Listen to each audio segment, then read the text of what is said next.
안녕하세요. 수험번호 115번입니다. 잘 부탁드리겠습니다.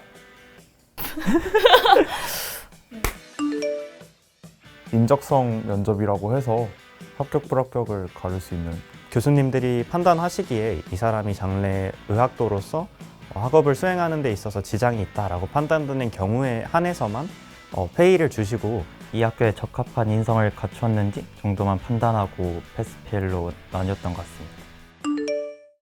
수시 면접 문항들이랑 정시 면접 문항들 둘 다 봤을 때 내용적으로는 큰 차이는 없는 것 같은데 근데 이제 수시는 실제로 어느 정도 반영 비율이라는 게 존재를 하고 근데 정시는 이제 합격 불합격만 나누는 요소다 보니까 그게 차이인 것 같아요. 제가 들은 수시 면접은 MMI 면접이라고 해서 이제 방 4개에 들어가서 각각 다른 질문을 받는 걸로 알고 있는데 저희 정시 면접은 그게 한 방에만 해당된다고 생각을 하면 되고 이제 자소서나 이런 활동에 대해서 물어보는 질문이 있는 수시 면접이랑 달리 저희 정시 면접은 제시문 기반으로 해서 인성 위주의 면접을 아무래도 수시 MMI 면접 같은 경우에는 수험생의 당락에 굉장히 영향을 많이 주는 걸로 알고 있는데 그에 반해서 대부분의 정시 면접과 같은 경우에는 일부 학교를 제외하고는 면접 자체는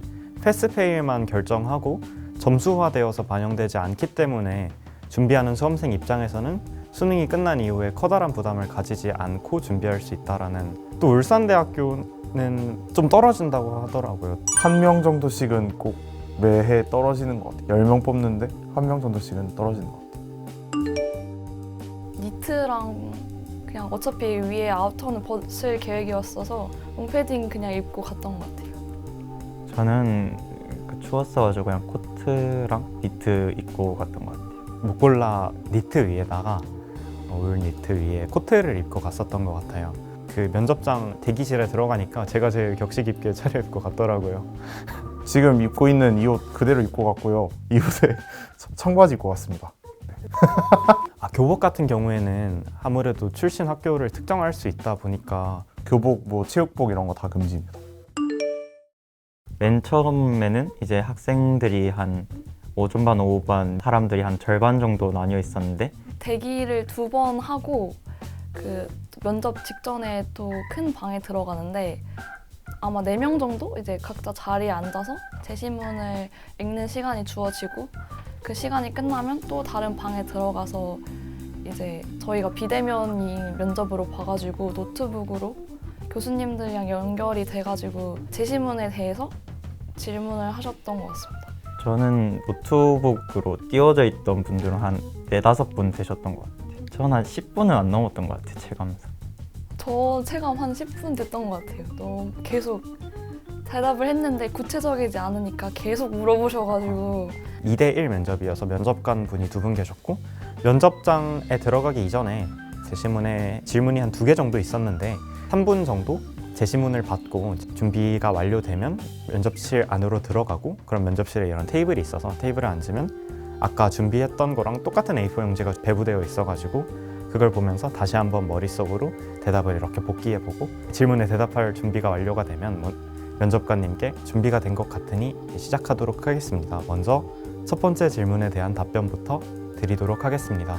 조금 말을 길게 하는 편이라 가지고 15분의 면접 시간을 거의 다 썼던 것 같은데 진로라던가 아니면 비전이라던가에 관련된 질문들을 교수님들께서 해주셔서 그거에 대해서 러프하게 대답했던 기억이 있습니다. 5명에서 6명 정도가 한 그룹으로 대기실에 입장했다가 방이 이제 거기 여러 개 있거든요. 그래서 이제 방 하나씩 돌아가면서 들어가게 되는데 면접 볼 때는 이제 한 명 혼자 들어갔죠. 그 들어가기 전에 이제 대기하다가 제시문 읽을 시간 한 2분에서 3분이었나? 주고 그 다음에 이제 들어가서 10분 동안 이제 면접관님 질문에 답변하는 방식으로 했었던 것 같아요. 면접관은 한 2분 정도 계셨던 것 같아요.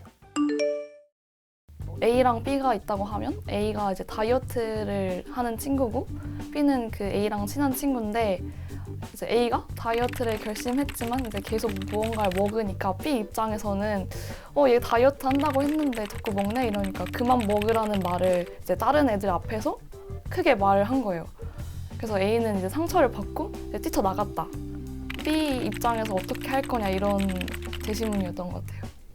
그래프 문제랑 표 문제가 하나 나왔는데, 그래프 문제는 가로축엔 연도, 그리고 세로축에는 각 국가의 위생 상태나 뭐 사망자 수 이런 어쨌든 뭐 위생이나 보건 의료에 관련된 그런 지표였던 것 같아요. 그리고 점들을 찍어놨는데 점들이 각 국가들의 이름이었어요. 그래서 이 그래프에 대해 설명해 보세요 라는 내용이었던 것 같아요. 그리고 또 하나는 본인이 사회관계를 맺을 때 어떠한 성향인지를 맞춰라 이런 거였는데, 총 16가지였나?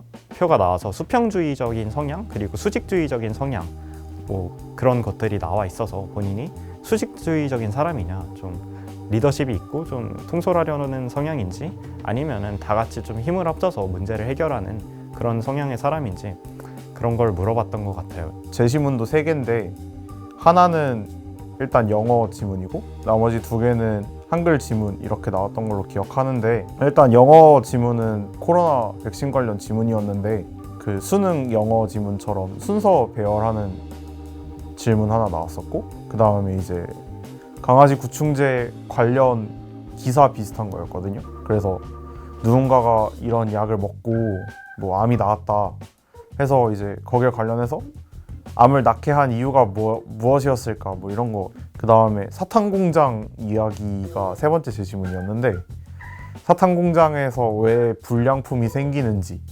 어떻게 하면 사탕공장의 불량률을 줄일 수 있는지 이런 거 여쭤보셨던 것 같아요. 왜 지원했는지를 마지막에 물어보실 줄 알고 준비를 해갔는데 안 물어보시더라고요. 그냥 저희 학교는 완전 제시문 내용에 철저하게 그냥 질문해 주셔가지고 무슨 과를 전공하고 싶냐는 질문을, 그래서 그거를 열심히 준비를 했는데 다행히 그거를 질문을 받았던 기억이 납니다. 추상적으로 대답하면 계속 구체적인 게 나올 때까지 질문을 하시기 때문에 애초에 처음 대답을 할 때 좀 자세하게 대답하는 게 좋을 것 같아요. 그 자리에 갔을 때 자기 상황이라 생각해보고 약간 이미지 구현하는 식으로 하면 이해가 더 빨리 되고, 안에 들어가면 제시문을 다시 볼 시간이 거의 없거든요. 그래서 인물을 착각한다거나 아니면 제시문 내용을 착각할 수 있기 때문에 제시문 내용을 좀 꼼꼼하게 캐치하는 게 중요할 것 같아요. 저희에게 요구하는 바람직한 의사상은 좀 희생하고 좀 성실하면서 열성적이면서도 좀 연구에 이바지하는 그런 의사상을 요구하시는 것 같아서, 그에 맞춰서 그 커다란 틀을 잡아놓고 하나의 자기소개서 같은 글을 써보면은 그게 좋을 것 같아요. 저는 이런 질문도 하셨던 것 같은데, 왜 땡땡땡 의과대학이 아니면 안 되는가? 다른 의과대학에 갈 수도 있을 텐데 그거에 대해서는 꼭 대답할 수 있어야 된다고 생각을 해요. 그래서 저는 학교의 건립 이념 그런 것들을 좀 익혀가서 이 의과대학의 모토와 제가 잘 맞는 것 같습니다.